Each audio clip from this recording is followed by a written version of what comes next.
the working of the sex impulse. Man wishes to have children to maintain the race, or line. This is the reproductive instinct. The desire to copulate proceeds from this sexual instinct. The strength of the sexual desire depends upon the sexual impulse.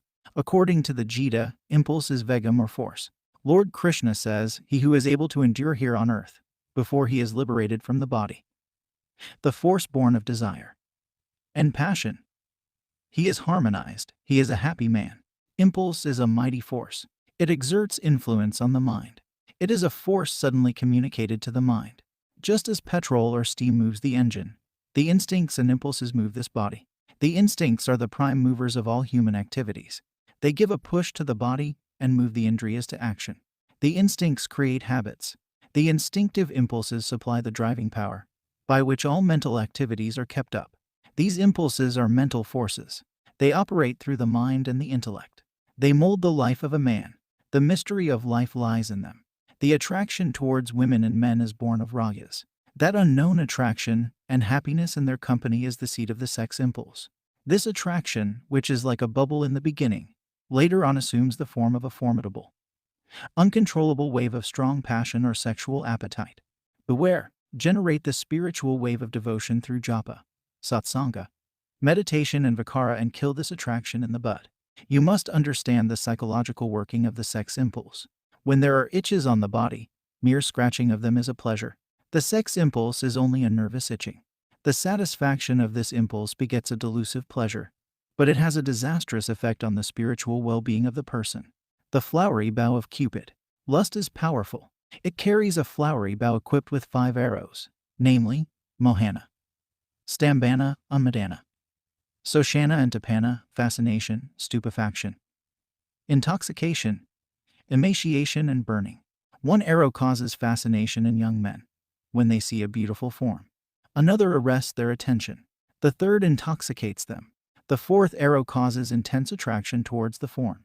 The 5th arrow inflames and burns their heart. It pierces their cardiac chambers deeply. No one on this earth, nay, in all the 3 worlds, has the power to resist the potential influence of these arrows. These arrows pierced even the heart of Lord Shiva and many rishis of yore. Cupid directly shoots an arrow through the bewitching eyebrows and piercing glances of a young lady. Moonlit night, scents and perfumes, flowers and garlands, sandal paste, meat and liquor. Theaters and novels are his mighty weapons to delude the passionate young men. Reason and discrimination take to their heels the moment their hearts are filled with burning passion. They all become absolutely blind. Cupid makes intellectual persons, great orators, ministers, and research scholars. Did you know that it costs McDonald's $1.91 in advertising just to get Doctors and barristers, as pleasure deer or pet dogs in the laps of young ladies. Cupid knows his strength. Cupid reigns supreme everywhere. He penetrates the hearts of all. He knows how to tickle their nerves. Within the twinkling of an eye he destroys reason, discrimination and understanding by simply inflaming the passion of young men. The samskaras in the subconscious mind. A sexual act produces a samskara, or impression in the subconscious mind or chitta. This samskara raises a vritti, or thought wave in the mind, and the vritti again causes a samskara. Enjoyment thickens the vasanas. Through memory and imagination, a revival of the sexual desire comes in. Remembrance of the image of a woman unsettles the mind. When a tiger has once tasted human blood, it always runs to kill human beings. It becomes a man-eater. Even so, when the mind has once tasted sexual pleasures, it always runs after women. From the bed of samskaras and vasanas in the mind emanates kalpana, or imagination through smriti or memory. Then comes attachment. Along with imagination, emotion and impulse manifest. Emotion and impulse exist side by side. Then comes sexual irritation, craving and burning in the mind and throughout the body. The irritation and burning in the mind percolate into the physical body, just as the water inside a pot percolates into the surface of the pot. If you are very vigilant, you can drive off the bad imagination in the very beginning itself, and avert the impending danger, even if you allow the thief imagination to enter the first gate. Keep a careful watch at the second gate when the sexual irritation manifests. You can stop the burning now. You can stop also, easily, the strong sexual impulse from being transmitted to the indriya itself. Draw the sex energy up towards the brain. Divert the mind. Chant Om or any other mantra with concentration. Pray, meditate. If you still find it difficult to control the mind, Immediately seek satsanga and do not remain alone. When the strong impulse manifests suddenly and is transmitted to the organ, you forget everything and become blind. You become a prey to lust. Later on you repent, even in a blind man who is a celibate, who has not seen the face of a woman. The sexual impulse is very strong. Why? This is due to the force of samskaras, or impressions of previous births that are embedded in the subconscious mind. Whatever you do, whatever you think, are all lodged or printed or indelibly impressed in the layers of the chitta or subconscious mind. These impressions can be burnt or obliterated only by the dawn of knowledge of the Atman, or the Supreme Self, when the sexual vasana fills the whole mind and body. Think and Grow Rich. Rich Dad, Poor Dad. The Secret. You might have read all these books. The samskaras assume the form of big vriddis or waves and torment the poor blind man. It is easy to control the conscious mind, but it is very difficult to control the subconscious mind. You may be a sannyasi. You may be a moral man. Mark how the mind behaves or conducts itself in dreams. You begin to steal in dreams. You commit adultery in dreams. The sex impulses, ambitions, and low desires are all ingrained in you and deep-rooted in the subconscious mind. Destroy the subconscious mind and its samskaras through vikara, brahmabhavana, and meditation on Om and its meaning. A man who is established in mental brahmacharya can never have even a single thought of evil in dreams. He can never have a bad dream. There is a lack of vikara or viveka in dream.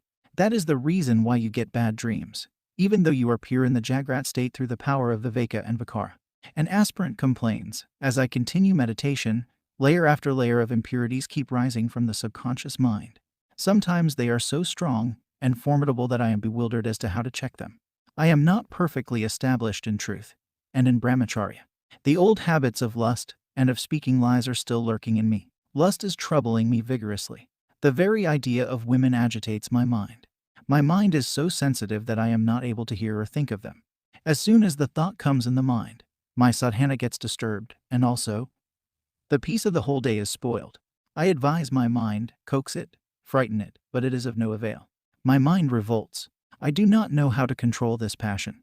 Irritability, egoism, anger, greed, hatred, and attachment are still lurking in me. Lust is my chief enemy, and it is a very strong one too.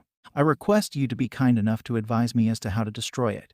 When the impurities emerge from the subconscious mind and come to the surface of the conscious mind with formidable force, do not try to resist them. Instead, repeat a mantra vigorously, thinking of nothing else. Do not think of your defects or evil qualities much. It is enough if you introspect and find out your defects. Do not try to attack the evil qualities. Then they will show their long faces. Develop positive virtues. Do not worry yourself by often thinking, I have got so many defects and weaknesses. Cultivate sattvic virtues through meditation and by the development of positive qualities, through the pratipaksha bhavana method. All the negative qualities will die by themselves. This is the right method. You may become old, your hair may turn gray, but your mind is ever young. The capacity may vanish, but the craving remains even when you have reached advanced senility. Cravings are the real seeds of birth. These craving seeds give rise to sankalpa and action. The wheel of samsara is kept revolving by these cravings. Nip them in the bud. Then only will you be safe. You will get moksha, brahmabhavana, brahmachintana. Meditation on Om and devotion will root out these craving seeds which are laid deep. You will have to dig them out properly in various corners and burn them beyond resurrection. Then only will your efforts bear the fruit of nirvikalpa samadhi. One student writes to me, the impure flesh and skin appear to me as very pure and good.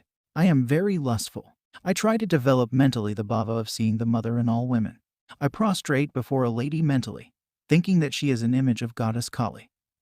And yet my mind is extremely lustful. What shall I do now? I desire again and again to have a glimpse of a beautiful lady.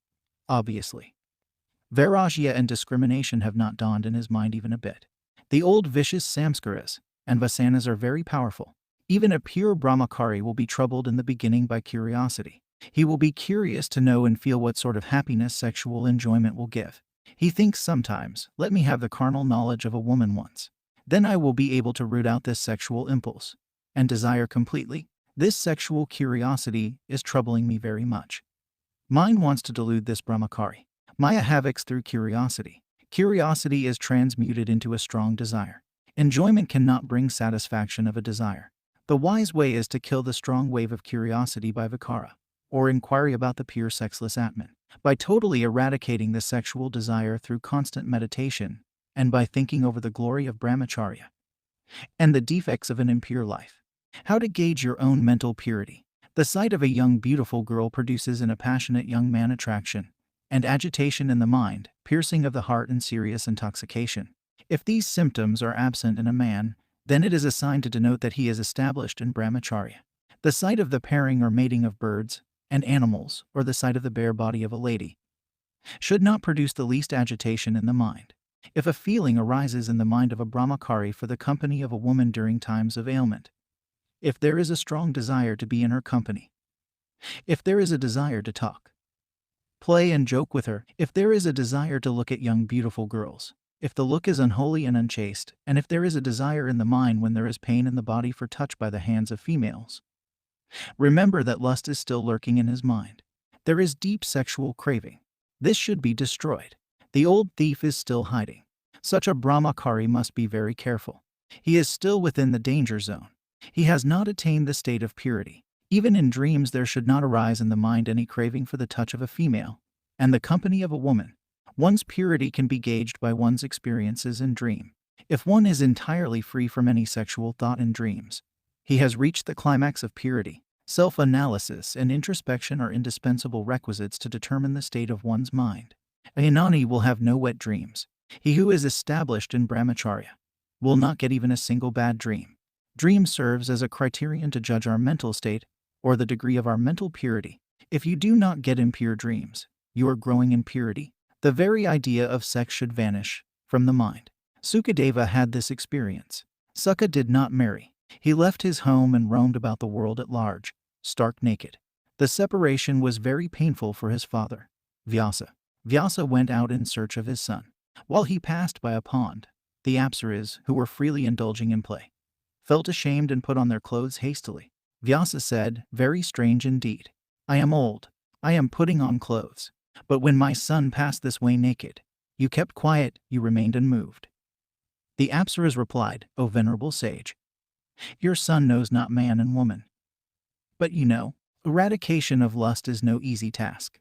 You will have to search out carefully this dire enemy, lust that lies hidden in the various corners of your heart. Just as the fox hides itself within the bush, so also this lust hides itself in the substratum and corners of the mind. You can detect its presence only if you are vigilant. Intense self-examination is very necessary. Just as powerful enemies can be conquered only if you attack them from all sides, so also you can keep the powerful senses under control only if you attack them from all sides. I remember when I started in 2009 and became an entrepreneur, I was completely From within and from without, from above and from beneath.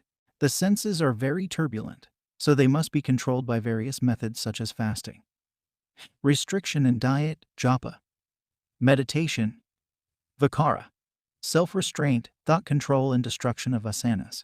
Safeguard yourself against the error of foolishly imagining that you have succeeded in getting rid of lust by the mere fact of having lived a single life for a number of years or experiencing a little feeling of serenity or purity. You must not labor under the delusion that you have eradicated lust completely by adjusting the diet a bit, by doing a little japa and meditation, and that you have nothing more to do. Temptation or mara may overcome you at any moment. Eternal vigilance and rigorous sadhana are very essential. You cannot attain perfect brahmacharya by limited effort. Just as a machine gun is necessary to kill a powerful enemy, so also constant, vigorous, powerful sadhana is necessary to annihilate this powerful enemy, lust. You must not be puffed up with pride for your little achievement in celibacy. If you are put to the test, you will hopelessly fail. You must be ever conscious of your shortcomings, and you must constantly strive to get rid of them. The highest effort is necessary. Then only will you have sanguine success in this direction. It is easy to tame a wild tiger, or a lion or an elephant. It is easy to play with a cobra. It is easy to walk over fire. It is easy to devour fire and drink the waters of the ocean. It is easy to uproot the Himalayas. It is easy to get victory in the battlefield. But it is difficult to eradicate lust. Right from the earlier stages of evolution through the ages, the instinctive urge for reproduction and multiplication has been kept up only by the power of lust. Therefore, despite all efforts at controlling and subduing it. The power tries to manifest itself forcibly and overwhelm the sadhaka or aspirant. All the same, you need not despair even a bit. Have faith in God, in His name and His grace. Lust cannot be completely rooted out of the mind except by the grace of the Lord. You are bound to succeed if you have faith in Him. You can destroy lust in the twinkling of an eye. The Lord makes a dumb man speak, and a lame man ascend a steep hill. Mere human effort alone will not suffice. The divine grace is needed. God helps those who help themselves. If you do total self-surrender, Mother herself does the sadhana. Regular meditation and japa of a mantra, sattvic diet, satsanga. Study of religious books. Vikara and seclusion for as much as practical will entirely annihilate lust, however powerful the old samskaras and vasanas may be. The positive always overcomes the negative. You need not be discouraged at any rate. Plunge yourself seriously into meditation. Kill this Mara and come out victorious in the struggle. Shine as a brilliant yogi. You are the ever-pure Atman. Feel this. Sexual impulses can, with difficulty, be controlled. A rebellion of the sexual impulses takes place when you attempt to control them. Constant japa and meditation for a long period are necessary to direct the sex energy into the spiritual channel. Complete sublimation of the sexual energy into Oyas Shakti is necessary. Then only are you perfectly safe. Then only will you be established in samadhi. Extreme patience, constant vigilance, perseverance, and rigorous sadhana are necessary to eradicate the sexual impulses and attain perfect purity in thought, word, and deed. Brahmacharya or purity can be attained only through constant striving. It cannot be achieved in a day or a week. Lust is doubtless very powerful. It is your deadly enemy, but your most powerful friend is the name of the Lord. It will destroy lust from its very root. So always recite and sing His name. Yogic practices, meditation, and so on will attenuate or thin out the sexual desire to a very great extent. But self-realization alone can completely destroy or burn the sexual desire. And the samskaras in toto. As the Bhagavad Gita rightly points out, the objects of the senses turn away from the abstinent man, leaving the longing behind. But this longing also turns away after he attains self-realization. The sex urge is a creative force. Unless you are inspired by spiritual ideals, it is difficult to keep the sexual instinct in check. Direct the sex energy to the higher spiritual channels. It will be sublimated. It will be transformed into divine energy. Complete eradication of lust, however, needs both personal effort and God's grace.